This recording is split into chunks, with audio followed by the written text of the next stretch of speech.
Jonathan Knight. This is B Movie Madness. And the movie I'm going to talk about today, well, the one I'm going to talk about today is one I'm super excited to talk about. Now, I know what you're thinking. Jonathan, you say that quite a bit. And it's true, I do say it quite a bit. But I am truly excited to talk about this particular movie because it is the second of two screeners James L. Edwards sent me to review. The first was Her Name Was Krista, which if you have not seen my review for it, I was a huge fan of that movie. I thought it was absolutely amazing. I was blown away by the movie. And that made me more excited for this particular movie, which also happens to be an anthology film. Now, if you're new to my channel, I've reviewed a shit ton of anthology movies. I think I probably reviewed more anthologies than any other subgenre. I don't know that for sure, but I've reviewed quite a bit of them.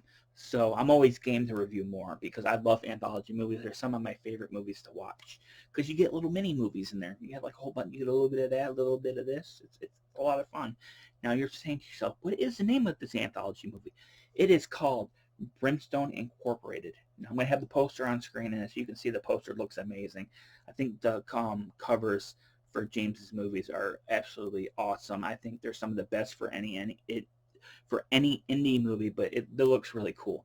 Now, Brimstone Incorporated is directed by James L. Edwards and Brad Twigg, who directed Killer Campout, which is a really fun indie slasher that I do recommend. But as with most anthologies, it has a wraparound segment and 3 other stories. And as with all the other anthology movies I reviewed, I'm going to review it segment by segment, tell you who directed it, what it's about, give you my quick review of it, and then at the end I'll tell you did I enjoy the anthology as a whole. First up, we start with the wraparound segment, which is called Tempter and Associates. And this one is about Gregory Asmodeus, who is in charge of processing the recently deceased souls for hell. The soul will come into his office, and they will tell him why they're there. You know, what led them to being in hell, and their stories are become the stories of the movie. First of all, I really like the approach to the wraparound story. I love a good wraparound segment, and this one is really well done. It reminded me a lot of the 1972 Tales from the Crypt movie, but with much more of a wicked sense of humor. Which brings me to the MVP of the wraparound segment, and that is Drew Fortner as Gregory Asmodeus. He is so much fun in this movie. I talked about him briefly in my Her Name Was Krista review, and I only talked about him a little bit because he only had a supporting role in that one.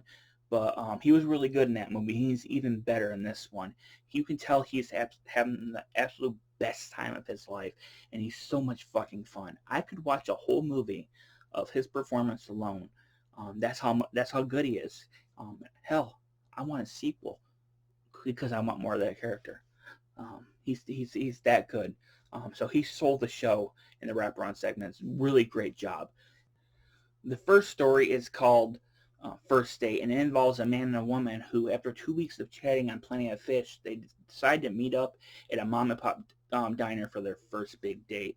Unfortunately, the date does not start off well. It's really awkward, and she's really rude, and it ends up getting more awkward and more rude as it goes on, and eventually it turns into the date from hell.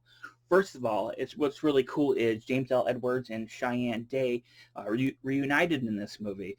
They were the two leads of Her Name Was Krista, and it's fun seeing them again playing two very different characters from that movie. Cheyenne Day in particular plays a very different character than what she did in Her Name Was Krista, and it was a lot of fun watching her be this rude, nasty, vile woman who just can't accept no. But she's a lot of fun to watch. And I also mentioned the makeup effects were actually really well done. There's a fork to the eye, some bullet hits to the head. They're actually really well done. It's not super gory, but it's enough gore to satisfy. If I have any criticism, I thought the direction the story took was kind of predictable. But, and this is a big but, the twist ending was really well done. I did not see it go in that direction. So any criticism I had about the story, the twist ending makes up for it. So overall, I thought this was a very fun segment to start off with. You got some good performances from the two leads. You got some solid makeup effects, and you got a really awesome little twist. So off to a good start. Now, on to the second story. This one is called Mama's Boyiness, directed by James L. Edwards, and is about a young man who unfortunately doesn't have the best luck with ladies. Every time he meets a girl he likes, they just disappear. But his luck might be changing because he's bringing home his new girlfriend to meet his mother. But soon enough, that girlfriend discovers the mother's dark, terrible secret. Now, this review of this particular segment will have more spoilers than the other ones probably, because there's certain things I have to discuss that are important. But I will not be spoiling the final twist of the movie because I think the best thing about this particular story was the story itself and the final twist. I think both of them are really well executed. Although early on you can see what direction the story is going to take. Um, it's obvious the mother is actually killing all these girlfriends, her son's girlfriends. But the reason why she's doing it was really surprising, and it ends up leading into a really fun finale that both performers, Sasha Graham and Kaylee Williams, they do a fantastic job playing off each other. I didn't mention Sasha Graham in my Her Name Was Krista review. She has a small role in that movie, but she's worked with James L. Edwards before in Polymorph and Bloodletting. She's the lead of this one, playing the mother. She does an amazing job. Kaylee Williams, who also was in Her Name Was Krista, playing a hooker, she does a great job in this one too. Overall, it's a really fun story. The makeup effects, this one probably has the most kills of the stories. You get plenty of carnage on display. Some really cool stuff like some severed limbs and slit throats. It's all really well done. There's multiple makeup artists on the movie. I'm not going to mention them until the end of it, but they did a really good job. And overall, this one was a lot of fun, and it might be my favorite. When I get to the end of the review, I'll decide, but this one might be my favorite. Now, on to the third and final story of the movie. This one is called Skunk Weed, and it's directed by Brad Twigg. And this one involves a jingle writer who suffers from agoraphobia, and his brother sends him a care package in the mail, and inside that care package is some marijuana. And unfortunately for him, the marijuana ends up hitting him really hard because he starts seeing things that might or might not be there. A little creature running around, his body parts are falling off, the eggs he's using for breakfast are filled with blood, and a lot more. What is actually happening? Well, I'm not going to tell you that, but because the twist is actually one of the best parts of this particular story. But the thing that impressed me most about it was the fact that it was pretty much only one actor throughout the entire thing. You hear the voice of the brother on the phone, but it's only one physical actor in one location. So it's pretty much a one-man show. I got to give props to Rick Germain. He did a really fantastic job carrying this particular story. He's very believable in the role. You believe him when he starts to freak out about all the stuff that he's seeing. He's very believable doing all that. And I also want to give a big shout out to the makeup effects artists. And I mentioned them before, but I think this out of the whole movie, this one probably has my favorite makeup effects. I think the makeup effects are the nastiest in this movie. In particular, there's a scene where his whole side of his ear and head falls off, and it's really nasty. And I did like where the story ended up going. The twist is one of those twists that when it happens, you're kind of like, yeah, okay, I figured that probably would be it, but you still don't see it coming. And it's a really well done twist, and it makes a lot of sense that it went that direction. But overall, I was really impressed with the story. Rick Germain rocked it. The makeup effects were great, and I really dug the final twist.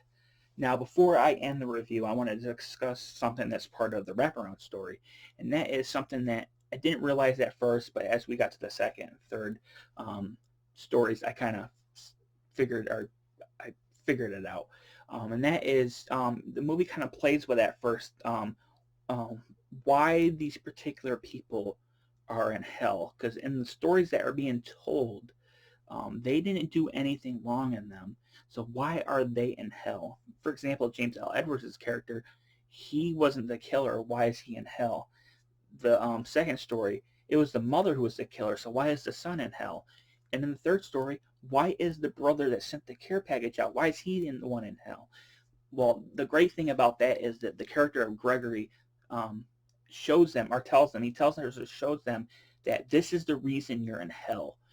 Why You Belong Here. But the one that is the funniest and also so fucked up is the very final one of with the brother. Like, why is the brother there? And the movie ends on a hilariously dark note because of that. And I don't really want to spoil it, but it's really funny, and, and it's a really good way to end the movie. So overall, what did I feel?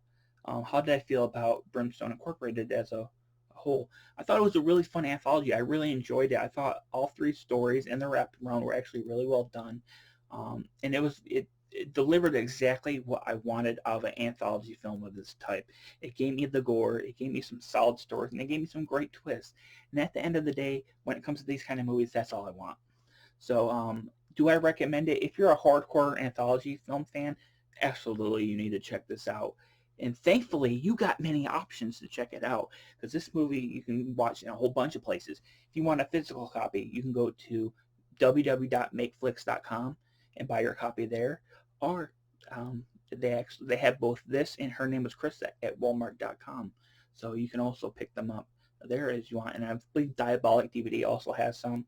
But if you're not a physical media kind of person, if you're a digital kind of person, if you're a Prime member, you can watch this for free on Amazon Prime. But if you don't have Prime, you can rent it for $2, and for a few more dollars, you can own it. And I believe you can also do the same thing on YouTube. So there's a lot of ways to watch this. So if you're a fan of my channel and you want to watch something that I reviewed, both this and Her Name is Christo are probably the most accessible movies to watch that I've reviewed. So I highly recommend both of those, especially if you're an Amazon Prime member. Man, you get to watch some awesome indie movies on there. So let me know down below if you plan on watching this movie, or if you've seen this movie, what did you think about it? Did you like it? Did you hate it? Be honest and to let me know. I personally really liked it, and I hope everybody who checks it out has a fun time. And I want to thank James L. Edwards for giving me the opportunity to review this, and I want to thank him and Brad Twigg for entertaining me for 97 minutes.